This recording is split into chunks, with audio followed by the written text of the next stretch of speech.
আমার চিৎকারের আওয়াজে পাশের রুম থেকে ছুটে এলেন আমার শ্বশুর। চোখ বন্ধ হওয়ার আগে শুধু দেখলাম উনি মা মা বলে আমার কাছে ছুটে এসে দু হাতে আগলে নিলেন আমায়। জ্ঞান ফিরল অপারেশনের পর। এই পুরোটা সময় বাবা আমার সাথেই ছিলেন। আমার একটা ফুটফুটে মেয়ে হয়েছে। আমাকে যখন বেডে শিফট করা হলো তখন বাবা এলেন আমার সাথে দেখা করতে। আমার মেয়েকে তখনও অবজারভেশনে রাখা হয়েছে, কারণ ডেলিভারির সময় অনেক কমপ্লিকেশনস দেখা দেয়। বাবা এসেই জিজ্ঞেস করলেন, এখন কেমন লাগছে মা? আমি মুচকি হেসে মাথা দোলালাম। উনি আমার মাথায় হাত রেখে বললেন, চিন্তা করিস না, কেউ না থাক, আমি আছি তোর পাশে, সব সময় থাকবো। আমি জিজ্ঞাসা করলাম, বাবা আকাশ আসেনি? আমার প্রশ্ন শুনে বাবার মুখটা গম্ভীর হয়ে গেল। তিনি মুখ ঘুরিয়ে বললেন, তারা তাদের নতুন বউকে নিয়ে ব্যস্ত, আর আমি চাইও না ও এখানে আসুক। তুই কি এত কিছুর পরেও চাস যে ওই জানোয়ারটা এখানে আসুক? আমি কিছু বললাম না। বাবা আমার মাথায় হাত বুলাতে বুলাতে বললেন, শোন মা, মেয়ে হয়েছিস বলেই যে তোকে ওদের গলগ্রহ হয়ে থাকতে হবে এটা কিন্তু নয়। মেয়ে বলে কিন্তু তুই দুর্বল না।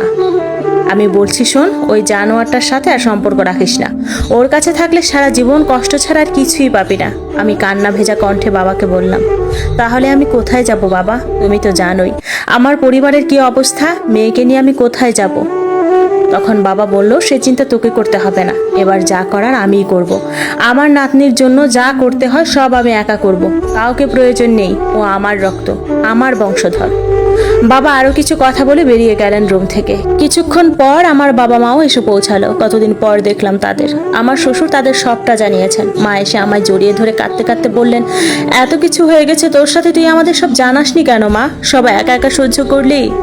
তোমাদের কাছে তোমাদের ঝামেলা আর বাড়াতে চাইনি মা। ঝামেলা? মা বাবার কাছে সন্তান কখনো ঝামেলা হয়? আমরা এখনো এতটাও অক্ষম হয়ে যায়নি যে তোকে দুবেলা খাইয়ে পড়িয়ে রাখতে পারবো না। আমি বললাম, এখন তো আমি একা নই মা। আমার বাবা তখন বলল, আমি তোকে আর আমার নাতনিকে আমার কাছে নিয়ে যাব, কাউকে দরকার নেই আমাদের, বলেই কান্নায় ভেঙে পড়লো। পাশ থেকে আমার শ্বশুর বলে উঠলো, আমার মেয়ে আর নাতনি কোথাও যাবে না, ওরা আমার কাছেই থাকবে। আমার বাবা তখন বললেন, তা কি করে হয় ভাইজান? আমার মেয়েকে আমি আর আপনার ছেলে সংসার করতে দেব না। অমন একটা অমানুষের কাছে থাকলে মেয়ে আমার শেষ হয়ে যাবে। আমার শ্বশুর তখন বললেন, ও আমার মেয়ে হয়ে আমার বাড়িতে থাকবে, আমি ওদের ডিভোর্স করিয়ে দেব।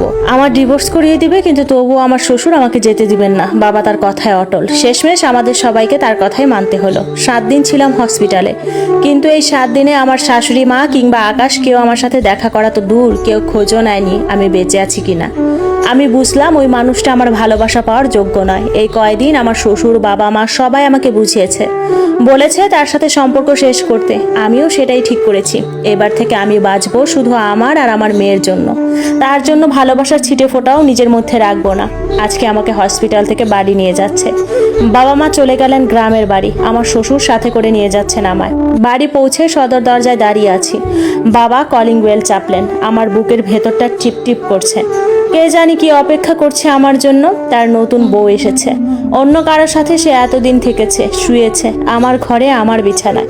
আমার সাজানো সংসারটা এখন অন্য কারো দখলে। এসব ভাবতেই চোখটা ভিজে উঠল। কিছুক্ষণ দাঁড়িয়ে থাকার পর একটা মেয়ে এসে দরজা খুলল। মেয়েটাকে এর আগে কখনো দেখিনি। পোশাক আশাক দেখে মনে হচ্ছে কাজের মেয়ে। সে বাবার দিকে তাকিয়ে বলল, তখন থেকে বেল বাজাইতেছেন কেন? কেডা আপনি? কারে চাই? বাবা বলল, তুমি কে? আমি কেডা এটা জানে আপনি কি করবেন? আপনি কেডা তাই কন। তোমার তো সাহস কম নয়, আমার বাড়িতে দাঁড়িয়ে আমাকে জিজ্ঞেস করছো আমি কে? এই কে তুমি? কে রেখেছে তোমার এই বাড়িতে? বেয়াদব মেয়ে, সরো সামনে থেকে। বাবা ওকে সরিয়ে দিয়ে আমায় নিয়ে ভেতরে ঢুকলেন। উপর থেকে শাশুড়ি মা, আকাশ আর সাথে একটা মেয়ে নেমে এলো। এটাই হয়তো আর তার নতুন বউ। বেশ মিষ্টি দেখতে। আমি 2 চোখ ভরে দেখে নিলাম তাকে। কি এমন আছে তার মাঝে যে 2 দিন এসে আমার এত বছরের ভালোবাসাটাও ফিকে করে দিল? শাশুড়ি মা চিৎকার করে বললেন, এত চিৎকার চেঁচামেচি কিসের? মেয়েটা তড়িঘড়ি করে বলে উঠল, দেখেন না, এই লোকটা বলতেছে এটা নাকি হ্যার বাড়ি। কইয়া আমার ধাক্কা দিয়ে ভিতরে ঢুকে গেছে। আমার শাশুড়ি তখন বললেন, কে? ও তুমি এসেছো? তা এতদিনে ফেরার সময় হলো বুঝি? সাথে করে আবার এই আপদটাকেও নিয়ে এসেছো? আমার শ্বশুর সে কথার পাত্তা না দিয়ে বলল, মেয়েটাকে? আমার শাশুড়ি তখন বলল, ওকে আমার নতুন বৌমার দেখাশোনার জন্য রাখা হয়েছে। বুকের ভেতরটা কেমন করে উঠলো আমার। আসতে না আসতেই তার জন্য এত কিছু। অথচ আমার এখনো স্পষ্ট মনে আছে, আমি আসার পর এ বাড়িতে যত কাজের লোক ছিল আমার শাশুড়ি সবাইকে এক এক বার করে দিয়েছিলেন। সে বলেছিল ছেলে বিয়ে করে বউ এনেছে, এখনো কাজের লোকের হাতে রান্না কেন খাবো? বাসায় যেখানে যা কাজ আছে সবও করবে। আর নতুন বউ ঘরে আসতে না আসতেই কাজের লোক রেখেছেন তিনি। কিন্তু আকাশ এতক্ষণ হয়ে গেল আমি ফিরলাম, সে এসে আমায় একটা বার জিজ্ঞেসও করলো না আমি কেমন আছি, মেয়ে কেমন আছে। আচ্ছা, এটা তো ওরও সন্তান, ও এতটা স্বার্থপর কি করে হতে পারে? শাশুড়ি মা বললেন, শোনো, তোমায় একটা কথা পরিষ্কার করে বলে দিচ্ছি, এই মেয়ে এ বাড়িতে আর থাকতে পারবে না। আমার ছেলের নতুন বউয়ের পছন্দ নয়, তাই ওকে চলে যেতে বলো। ডিভোর্স পেপার পাঠিয়ে দেওয়া হবে, আর যেখানে যত টাকা লাগে সেটাও দেব। কারণ এই ছোট লোকটা আমার ছেলেটাকে তো টাকার জন্যই ফাঁসিয়ে বিয়ে করেছে।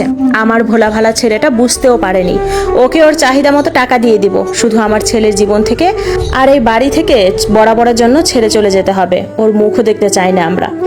আকাশ এখনো চুপ করেই রইল, কোনো প্রতিবাদ করলো না, মাকে বোঝালেও না। সে তার হাবে ভাবে বোঝালো তার মা যা বলছে সেও এটাই চায়। বাবা এবার তার দিকে চেয়ে বলে উঠলেন, সেটা তো আমি ঠিক করব, কে এই বাড়িতে থাকবে আর কে বেরিয়ে যাবে।